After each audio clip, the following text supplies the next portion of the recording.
All right. So since this week is Hanukkah, and Hanukkah, we all know one of the famous stories of Hanukkah is the story with the elephant. That one of the Maccabees went and there was one of the battles. The elephants came, and he thought that it was he thought it was Antiochus himself, and he went and he stabbed and he killed the elephant. But at the same time, he died himself, and afterwards it was found out that it wasn't really Antiochus, v'chulu v'chulu. So upon him, we're going to talk about the elephant, not about that story, about different things in Chazal, where Chazal mention things about elephant, and we'll connect it to different inyanim of what the Mada says, like we do in the past also. So there's 5 general topics we're going to talk about. In a dream, and then the equal. Equal means digestion system. Kenyan means the acquiring of a pill, and shinayim is the teeth or the tusks of an elephant, and then the Shear, the song of an elephant, we'll explain that as we get to it. So the first thing is regarding having a dream about a pill, a dream about an elephant. So the Gemara in Brachos talks about having a dream and what dreams mean, which is also connected to Parshas Hashavua, Parshas Vayeshev, all about the dreams. So the Gemara over there says, Haroya pil b'chaloim, if you see an elephant in a dream, plo'is nasulo, you should know that miracles are going to happen to you. The Gemara continues, Pilim, if you see more than one elephant, a number of elephants, Pile plois nasuloi. Not a miracle, but wonderful miracles are going to happen to you. The Gemara then continues and asks, V'hatanya, the Braisa was taught, Kol minei chayis yofin lachaloim, all types of animals, if you see them in a dream, it's good. It's a good sign that good things will happen to you. Chutz min apilu min akoif. Besides an elephant and a koif is a monkey. So the Gemara asks, it contradicts itself. A moment ago we said seeing elephants is a good thing. Then in the Braisa it says seeing elephants is a bad sign. And for the Gemara, loy kashya, hada misareg, hada loy misareg. If it's misareg, it's one thing, loy misareg something else. What does that mean? What does misareg and loy misareg mean? So says Rashi, the misareg means sheyesh loy ukov al gabov, then yof. If it has some kind of saddle on the elephant, that's when it's a good sign. So if you see this picture now, you should engrave it in your mind, and hopefully you'll dream about it, and that'll be a good simon for you. And if you try to multiply this picture by 2, you'll end up having pilim. So you'll have pile plois, according to what the Gemara says, because once it has a saddle on it, that's a good simon. And the Mefarshim have explained that when there's a saddle, it means that it's contained, meaning an elephant is very powerful, as we know. And so the power, if it's harnessed, if it's kivyachal contained, then it could be used in the right way. But if it's slozen, if it's all over the place, it's not contained, then it could be, like Gemara said before, it could be a bad thing. So this is what the Gemara says, Pshat and Rashi, regarding the pill. So there's a sikh of the Rebbe, where the Rebbe explains a bit more what's the word of pill. So the Rebbe says the word pill is similar to the word pella. So now the Rebbe says the simple pshat. Like, what's Hakadas Bora? What's the reason behind it that when you see a peel, it's a simon for a pella? But the Rebbe says the simple pshat is since a peel is the same, almost the same letters as pella. So there's a shaykhs b'name. So if Hashem is showing you a peel in your dream, so that means that Hashem is showing you you're going to have an union of pella. And the Rebbe adds that the peel is not stam the letter of pay; it also has the lamed as well. So it adds more. And also it connects to the union of plois, and that's why pilim, which is more pel, you see more pelamids, you'll have pile plois, like the Gemara says, and the Rebbe teaches pile plois means ribui bekamus, gam ribui beichus, meaning if you see many elephants, the chayre, they all have to have the saddles on them, so then you'll have, it's a similar, you're going to have sai a lot of miracles, and sai the miracles will be a higher level of miracles, more intense miracles.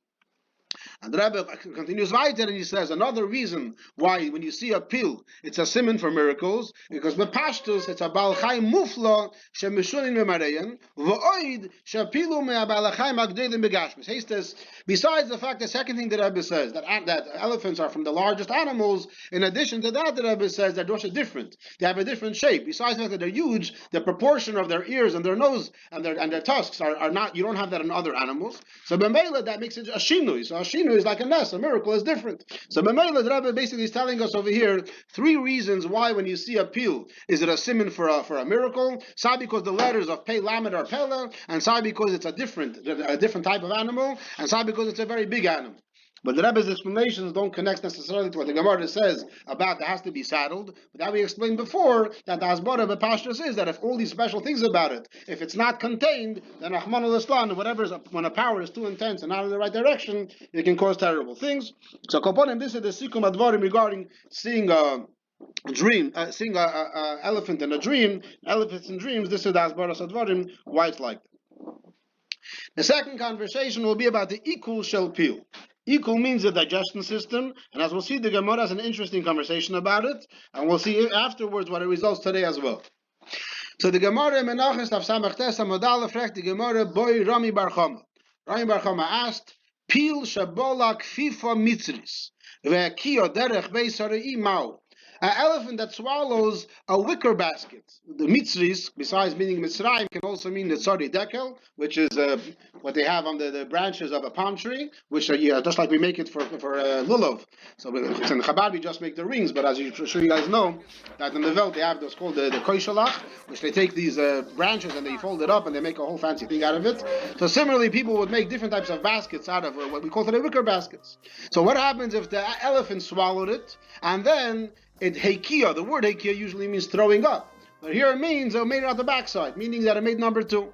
So remember the elephant ate a wicker basket, and now it came out in his poop, and now the shaila is, what's the halacha regarding this wicker basket? So the Gemara says, what do you mean what's the halacha? What's your question? Lamai. So the Gemara says the discussion will be regarding tumah. The Gemara says, the question would be, if you have a keli which is tameh, so you have to make it tahir, so you put it in a mikveh.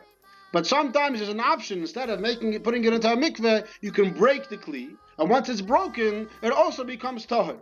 So the Gemara says, if your question is that if the elephant swallows a tummy wicker basket, and then it makes in the back, and now it comes out, if it's not going to be tummy, so the Gemara says for sure it's still going to be tummy. Because Tanina, we learned in a Braisa, any kli can become a kabel tumah b'machshava. For a kli to change it to become not tumah, it has to be b'shinui maisa. So when the wicker basket comes out of the elephant, it has the same tzura. Maybe it's a bit dirtier, it's a bit squashed, but in general it's the same tzura, and therefore for sure it's not going to become tahir. It'll remain the same. So Mela, what's your question? And for the Gemara, the bola hutzin v'avdinu kviha mitzvus. We're talking about a case where the elephant swallowed either blades of grass or branches that are shaykh to make from them wicker baskets, and he made them out the backside. And now comes the worker and he takes these pieces and he makes them into a basket. So what's the shaila? The shaila is mi have a ikul. If we consider that these branches were digested in the elephant system, havale kiklei gloli mikiklei adama. In such a case, they're considered klei glolim or klei adama. They're not mekabel tuma. The Amar Mar klei avonim u klei glolim u klei adama in mekabel tuma leimi divrei Torah veleimi divrei sefer. If you have a keli made out of stone or a keli made out of glolim, glolim means feces when an animal makes, no, that's called glolim, or out of earth. So the Gemara says it's not makabel tumah. In fact, archaeologists still today, they when they do research, a lot of times in their diggings they find houses full of stone utensils. So a lot of them explain the reason why there were so many stone utensils in Israel in the past was because the Yidden were careful about tumah v'tara. So if it's a utensil made out of stone, there's no problems. So if they would have clay glolim and clay adama, obviously over time that would disintegrate and you wouldn't have it anymore. Today you can't find it. But in the Gemara's times, the Gemara is saying that's talking not makabel tumah. So the Gemara's question is, if you take proper glolim of the animal and then you shape that into kalim, it's not makabel tumah. But here we're talking about branches or these hutzin, these leaves or something, which the animal digested. So now the question is, since it went through its system, did it change status? Till now it was a piece of wood, which is makabel tumah. Grass is makabel tumah, if it's kli eitz. But now that it was through the animal's stomach, so did it change now? That now it's considered glolim. Or maybe it's not equal. So the Gemara doesn't have an answer. The Gemara remains by a teku, as we'll say later with the Rambam pastas. But it's interesting, why did the Gemara, out of all animals, choose dafka an elephant? A simple answer can be, because an elephant is larger, so it can handle more, and it could make more. But really, that was according to the first Havamina, that we're talking about a proper keli. But if you're talking about branches, all animals, many animals, all domestic, all the behemoths, a lot of them eat grass, or what they call the herbivores, right? Animals that just eat grass and branches. So first dafka the elephant. So it's interesting to point out that science has found out that elephants only digest and make good use of 40% of its intake. Which means that when the elephant eats something, so only 40% of what it eats ends up getting included in its body, but 60% of the food goes, or whatever it ate, goes out.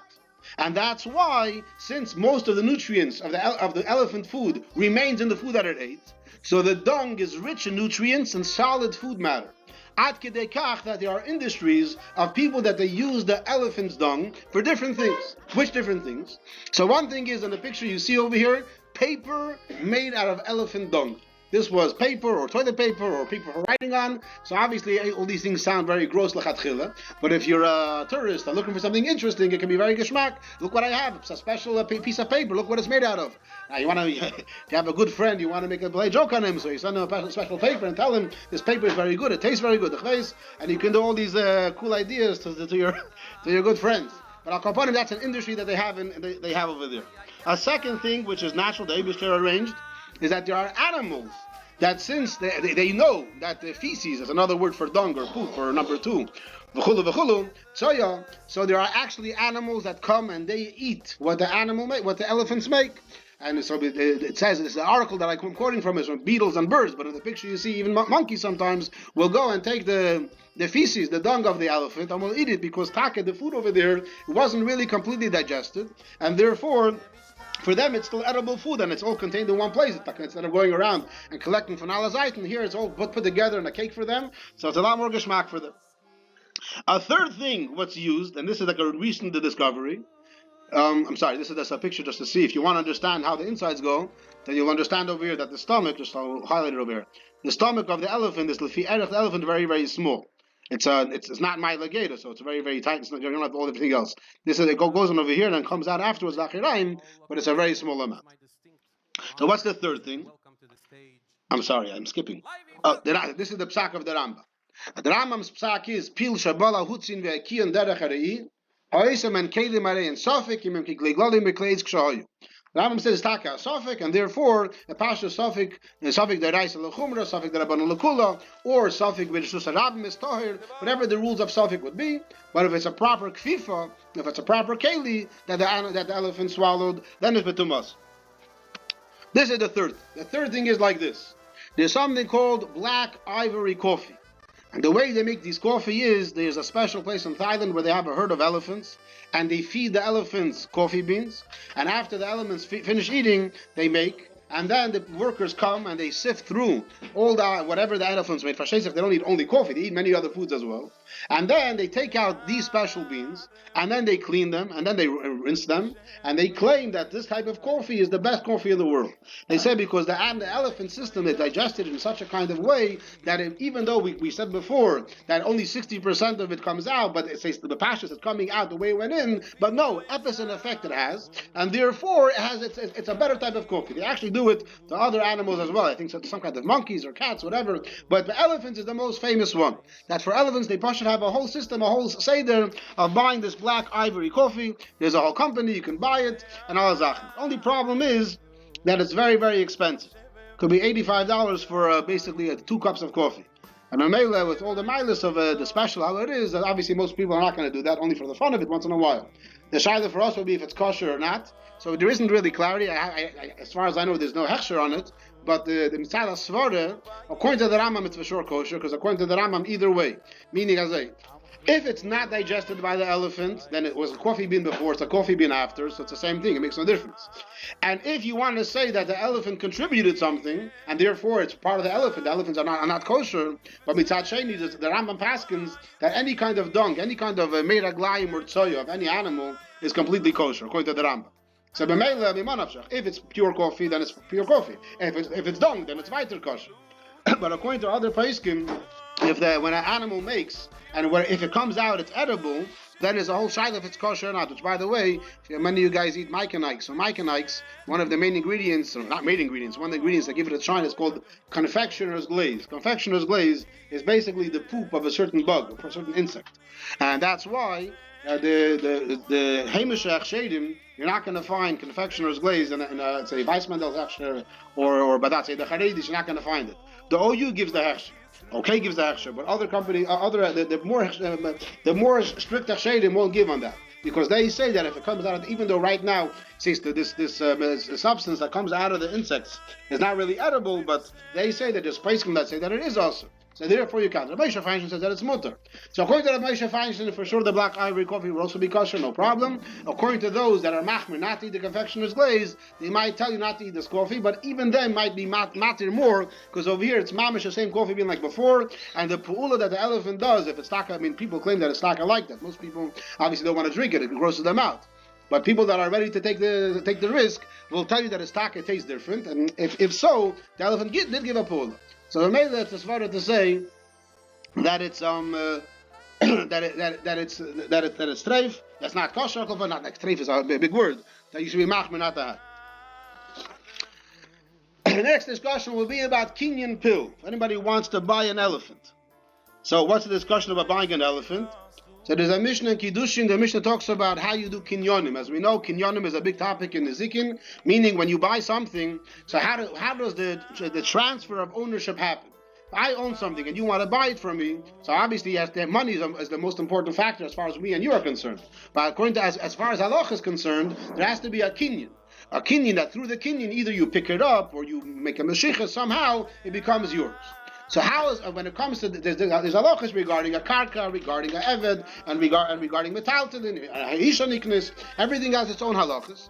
So when it comes to behemoths, there's behema daka and behema gasa. Behema daka means like a sheep and a goat, which anybody can lift and pick up. A behema gasa means a cow. A cow's a lot harder, it can be a lot heavier.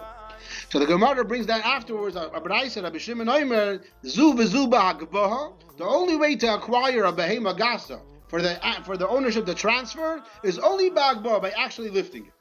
So the Gemara says, Maskif la Rav Yosef. Rav Yosef attacks this svara and he says, Ela meyato pil Rabbi Shimon u'mayikna.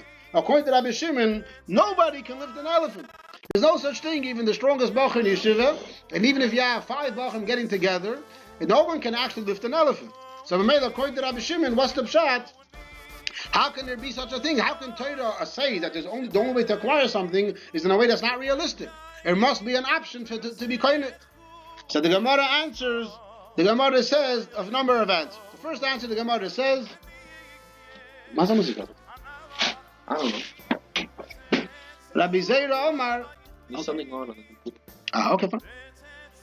Rabbi Zeira says, Mevi arba kelim umanichon tachas ragla. Rabbi Zeira says the way to makba, lifting, doesn't necessarily mean you mamish pick it up like a picture we saw before, which is obviously not realistic. Rather, it means you bring 4 kelim and you put the kelim on the ground, and then the elephant walks up on top of the kelim, and once you were the cause for the elephant to be above the ground, so now you're the one that you made the kinyan. So if I want to buy your elephant from you, I bring my kelim and I coax the elephant to walk onto them, and then it becomes mine. That's the Gemara's first answer, how Hagbah is possible. Then the Gemara brings a second answer. Gemara says, Inami bechaviles moiris, bundles of branches. What does that mean? So Rashi says the same thing. Chaviles moiris is just like the kelim. You bring bundles of branches which are gvoyim min ha'aretz shleisha tvachim, 3 tvachim off the ground, umelichin aleim, and you make the elephant walk upon them. The Agbah, Shleisha Tvachim Agboy, the Mafka limited. The Slavud, once it's about 3 Tvachim, it's not Lavud anymore, and now already it's considered Yom Agbiyah. So obviously, if you do that, you have to have the branches have to be very, very thick branches, because an elephant's going to walk on a branch, a few branches together, even though you made it 3 Tvachim, it'll be a Tefach again, or a half a Tefach, it's going to crush it. So it has to be obviously very big, heavy branches that are thick enough to hold the weight of the elephant. But basically, what Rashi is saying is the same thing that with the first answer of Caleb. However, then we have a Tosfos. Tosfos says, if you're saying that it's the same svara like before, Vasepes Chaviles Moiris, say Avonim, Eitzim, anything else, the same idea. What's the second answer? The same answer as the first answer. And for Tosfos to Mefarish Rav Mishulam said, the Lahachi Nokat Chaviles Moiris. The Fi Shehein Michael Pil. Chaviles Moiris is a certain type of branch, which is the food of the elephant. Kedamrina Perik Mefani, the Gemara says, Shabbos, Akuf Chavches, Mitzvah Shemilon this year, that metaltalin chaviles moiris b'Shabbos b'pnei shein meichel apili. Because you're allowed to, if a person owns an elephant, or some people say even if you don't own an elephant, it's not muktzeh, because it's just like you're allowed to carry food for animals, you can carry food for the elephant. And it says Rabbi Mishulam, so what we're supposed to do is umagbin lepil chaviles moiris lemayla v'ukoifet umagbias atzum min haaretz v'hoichla. So it says Rabbi Mishulam, what you do over here is is you're supposed to bring you bring the branches and you cause the elephant to jump, just like when you have any kind of animal that you tease it and it goes after you. So the same thing you could do over here is for the elephant. You just pick it up and it jumps. In all these pictures you see elephants jumping. Obviously all these pictures are not real. Why couldn't I get a simple picture of elephants jumping? Because there's no such thing as elephants jumping. This is one of the big questions that the zoologists, scientists that study this Tosfos, they don't understand. There's no such thing. An elephant can't jump. As far as our scientists have seen, elephants cannot jump. There's a big kasha on Tosfos. What's the pshat koifetz? So there's a number of answers that people want to say. One answer is we're talking about baby elephants. And baby elephants, since they're climbing all over the place, first of all, they might, as they're jumping over, it's considered like a shtickle jumping. He's off the ground completely. Or sometimes a baby elephant can pick himself up. And normally we're talking about a baby elephant. That's one answer people want to say. Second answer people want to say is Hagva b'miktsas. There are elephants, but they're trained in circuses. But sometimes they're in the wild as well, that they'll on their own suddenly pick up their two front feet and to reach food higher up, mamish like Tosfos said. So b'meila, even though it's not completely off the ground, Tosfos said koifetz, jumping up. So you want to say sometimes lifting up his two front legs is also considered a shtickle koifetz, and that this way you're also being doing the same pa'ula of being magbiya it, and that's what the Gemara says. Another svara might be that if you cause it to run. Now when animals run, some animals when they run all 4 feet are off the ground. But elephants, even when they're running, there's always going to be a foot on the ground, maybe even 2 feet on the ground. But maybe that's also considered koifetz. Koifetz means jumping, so maybe running, that's another way, another svara. Another answer that I thought of is that maybe in the past there was something called mammoths. A mammoth was an elephant that had the fur on it. And nobody knows where they were, if they were, all these kind of things. So I had a svara that I said maybe that mammoths were able to jump, and that's what the elephants the Gemara is talking about. So I sent an email to a person that has a big cough in these things, and he told me that's a crazy idea. It makes no sense. It's impossible. It's ridiculous. Obviously, first of all, mammoths didn't exist in times of Gemara already. Then it was extinct. And besides that, mammoths couldn't jump either. But Mela, he doesn't like that svara. But I like the svara. But Mela, when Mashiach comes, we'll be able to ask those that saw mammoths if they actually were there, if they ever saw them jump, and we'll have an answer for the question on Tosfos. The next discussion is regarding Shein Hapil. Shein Hapil is the elephant's teeth or tusks. So it's called ivory, and it has a very special shape. And you look at it, you see crisscross lines that form a series of diamond shapes. It's a very special kind of material that's people use for art. And therefore, Maza? I pressed the wrong thing. And therefore, in Asia, where the elephants are there, you can pay or you can sell ivory ivory is another word for the elephant teeth, for the shein, $1,500 per pound. A lot of money.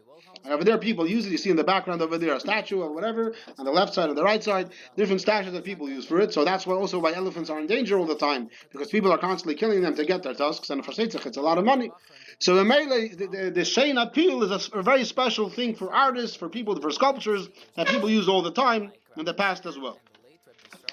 In Yiddishkeit, we have in Sefer Melachim, one of the richest kings in the world, that the Gemara brings one of the few kings that was a ruler of the entire world, was Achav.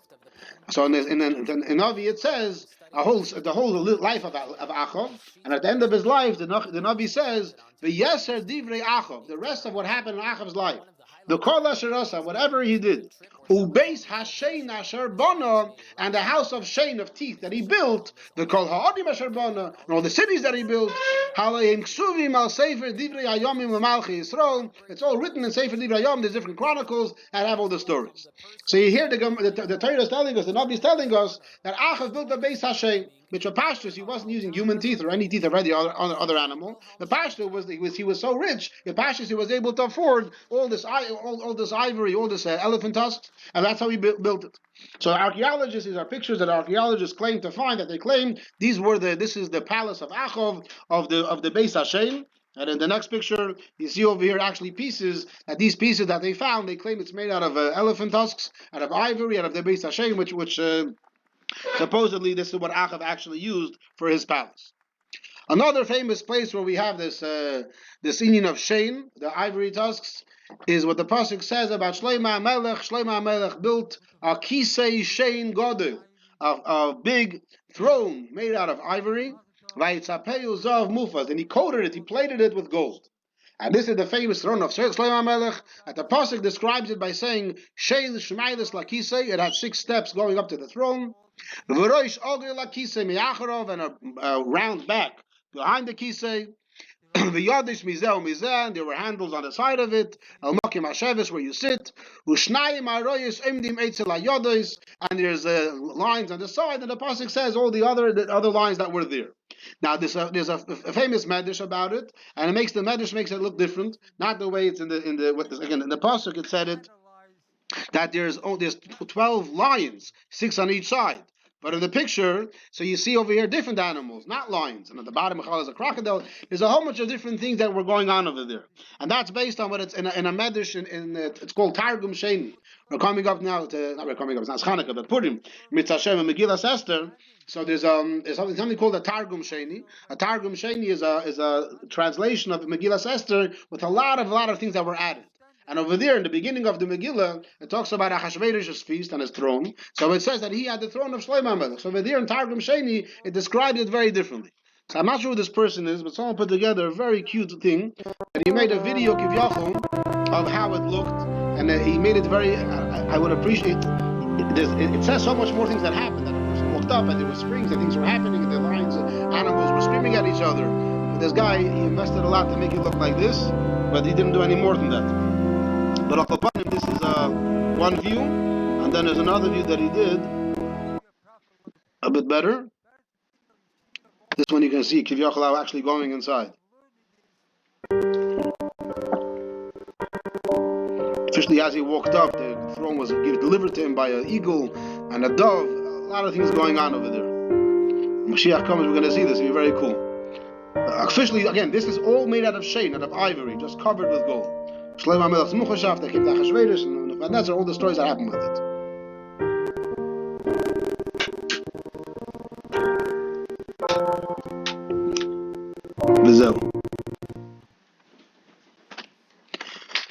These are other pictures that people randomly have, that people make this. The one on the left is actually more appropriate according to what the psukim say, because you have 12 on each side.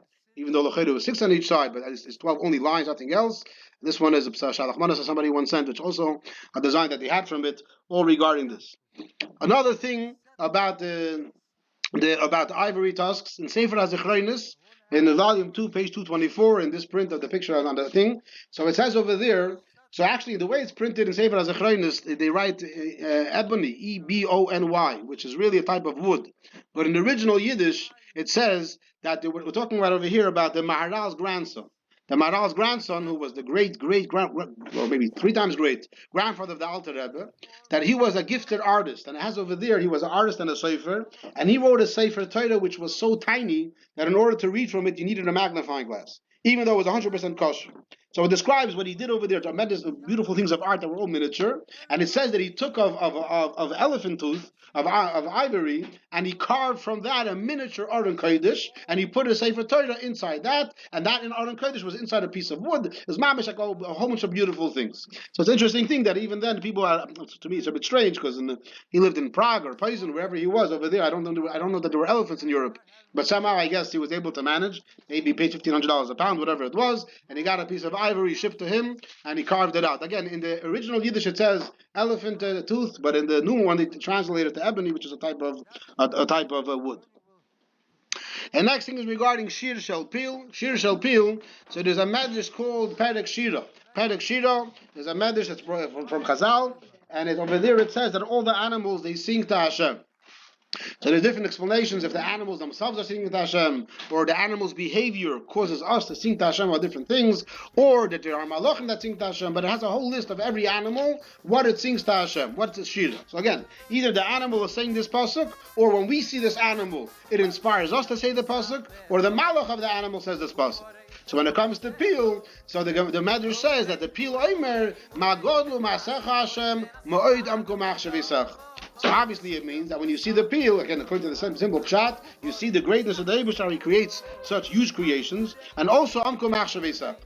That's an interesting fact. As far as I know, the largest elephant that was ever recorded was, okay, and it's blocked over here, but it's not 1975, I think, and it weighed about 24,000 pounds. Yeah, all the Bachim and Yeshiva together, L'chayra, the Sif Tanzal together, would still not get to 24,000 pounds, right? Anybody? Cheshbenis? 100 bachim. The average bachim weighs how much? 150, 230. Oh, so maybe it will. No, no, be 10,000 pounds. Even if every bachar is 200 pounds, 100 times 200 is only is still 20,000. All the bachim in yeshiva together wouldn't weigh as much as this elephant. You imagine? That's a real photo? No, it's not the photo of that elephant. This is a random photo. That elephant, there's no picture of it. But that's what they claim that they found a long time ago, 1970s. There's no picture of that? No. Another thing is regarding the